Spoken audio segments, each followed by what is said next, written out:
Hi, everyone. I'm Ava Parker, and this is the story of how my perfect life unraveled into a nightmare. You know those moments when you realize everything you've built is standing on quicksand? Mine came crashing down at my in-laws' Hampton estate. But let me start at the beginning. Darling, you really should let me handle the curtain selections for your new office. These choices are rather middle class. That was my mother-in-law, Victoria. Middle class was her favorite insult, reserved for anything I did. She dropped by my interior design studio unannounced, again, as I was putting the finishing touches on my latest project. The clients love my designs, Victoria. In fact, Henderson Industries just signed me to redesign their entire corporate office. How quaint. Speaking of proper priorities, you'll be seeing Dr. Reynolds tomorrow. I've already scheduled your first prenatal appointment. I froze. Adrian, my husband of 2 years, and I had just found out I was pregnant last week, only 8 weeks along.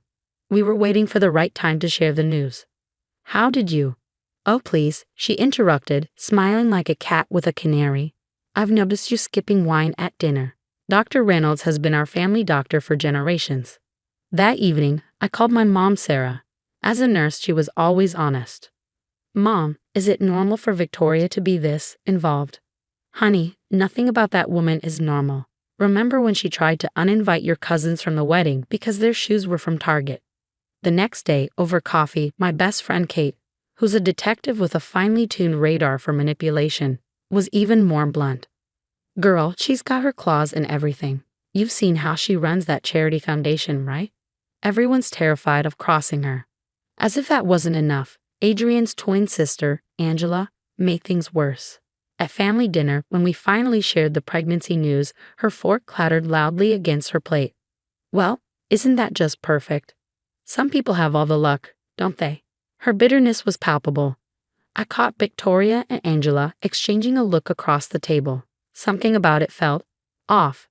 Adrian squeezed my hand under the table. Ignore them, babe. They're just surprised. But the surprises kept coming. Victoria started showing up at my studio daily, rearranging my schedule for proper prenatal care. She insisted on accompanying me to every appointment with Dr. Reynolds.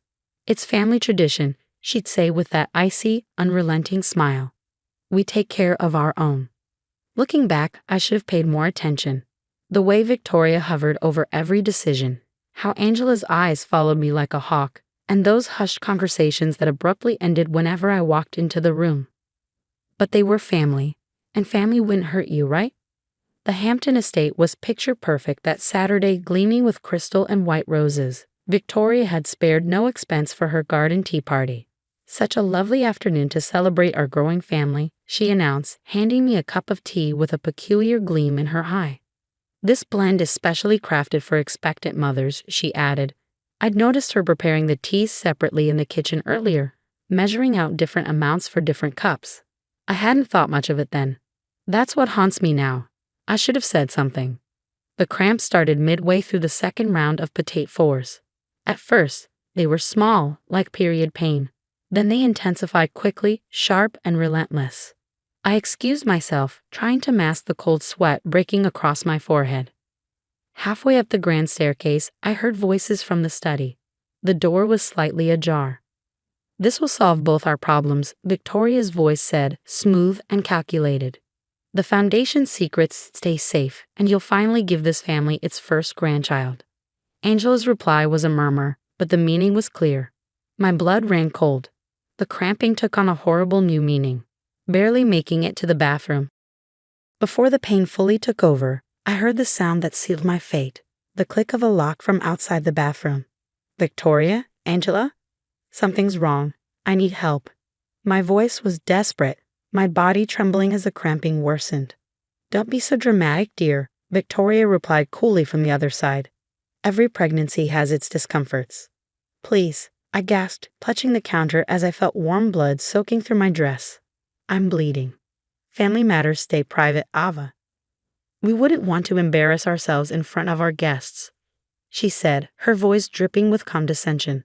You should not call your mother. The pain became unbearable. My phone had no signal. Of course, Victoria had chosen this bathroom, the one dead zone in the mansion. But thank God for my smartwatch. With shaking hands, I managed to send my location to Kate with the code 9911 and the word baby. She'd understand.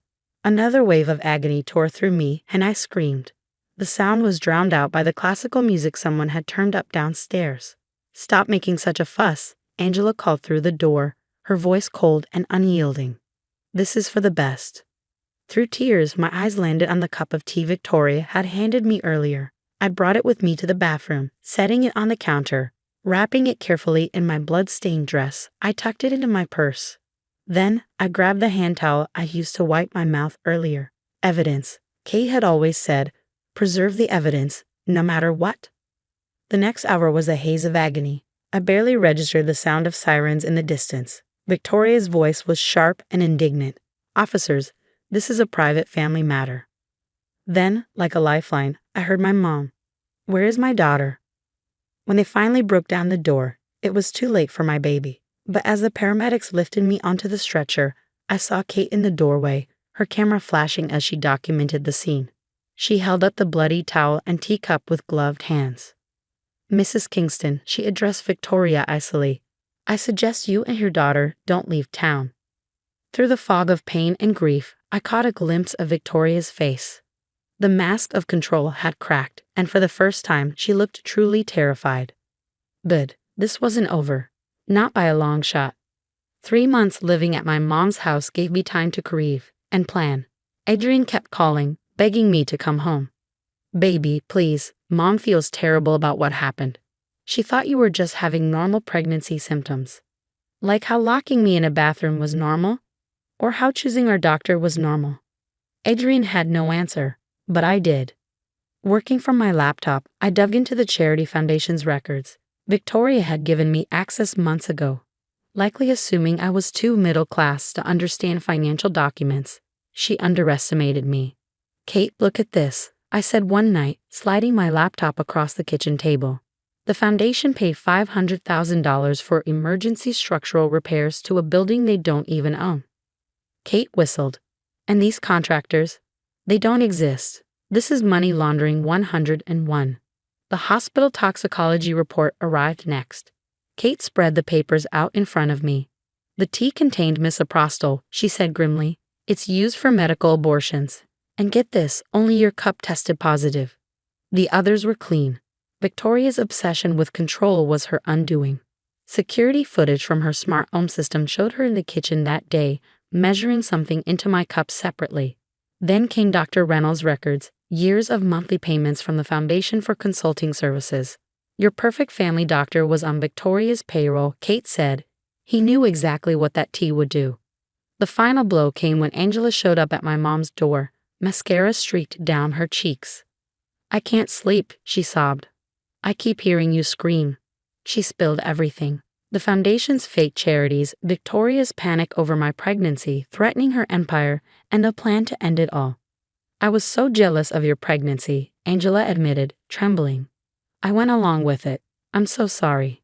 Her signed confession was the nail in the coffin.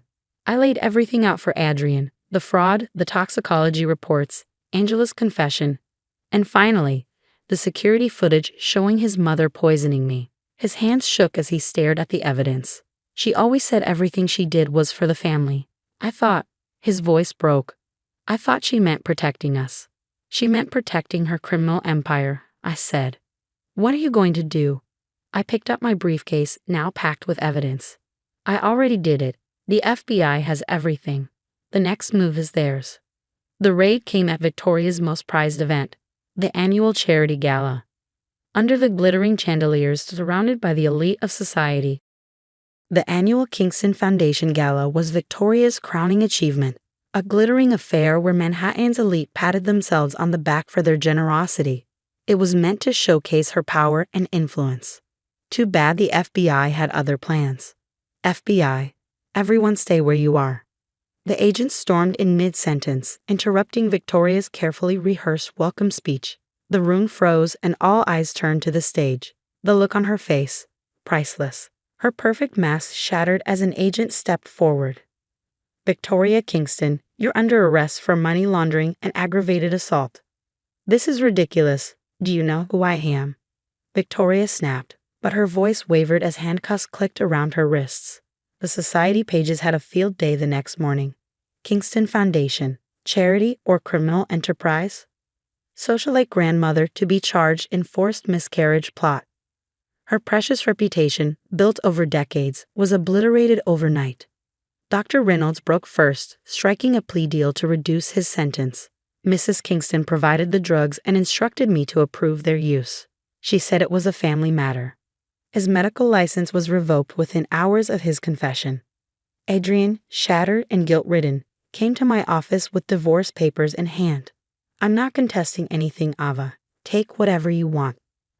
His voice cracked. "I'm sorry I didn't protect you." I signed without hesitation. Victoria's trial was swift. Multiple counts of money laundering, aggravated assault, and conspiracy sealed her fate. Standing in court in a designer suit that looked wildly out of place with handcuffs, she listened as the judge condemned her actions. The court recognizes the particularly heinous nature of using medical assault to conceal financial crimes, the judge declared before delivering a lengthy sentence. Angela sent a letter from the therapy retreat she checked into. "I'm getting help. Real help.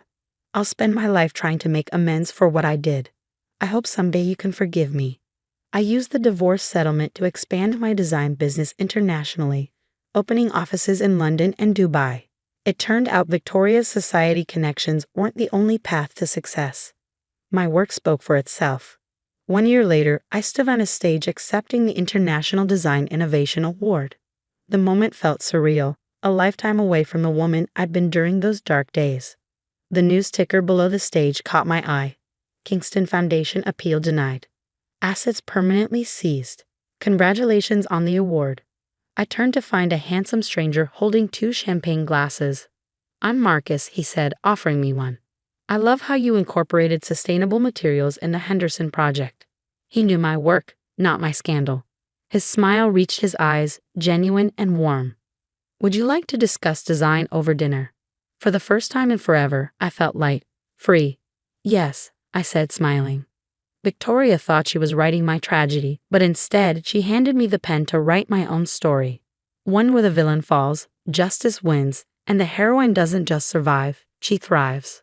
Looking back, I've realized something. When you try to bury someone, you'd better make sure they're not a seed. Because we grow back stronger, and we bloom. What about you? What would you have done if you discovered your mother-in-law wasn't just toxic, but criminally dangerous? Would you have quietly gathered evidence like I did or confronted her immediately? Think about it. Victoria thought she was protecting her empire, but her actions destroyed everything she built. Sometimes the worst betrayals come from people who claim they're acting for the family. And here's another thought. Angela chose to come clean and seek redemption, while Victoria refused to acknowledge her crimes to the bitter end. At what point do you stop forgiving family members who keep hurting you? Share your thoughts in the comments below.